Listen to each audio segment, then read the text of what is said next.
All right, guys, so now what we're gonna do is we're gonna progress into a dynamic challenge for the hip hinge pattern by applying kettlebell pendulums now. Now, this is gonna be a precursor to getting into the kettlebell swing, because you wanna be able to make sure that you're getting comfortable loading up your spine and also adding like this forward and backwards resistance that you have to maintain, okay? So what Annalise is gonna do here is she's gonna go ahead and show us the kettlebell pendulums, okay, by making sure that she's that hinge pattern.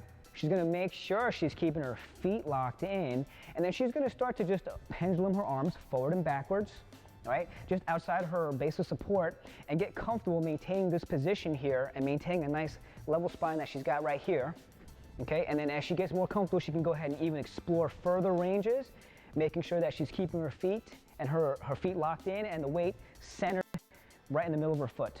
So this is a precursor to the kettlebell swing. Give it a shot.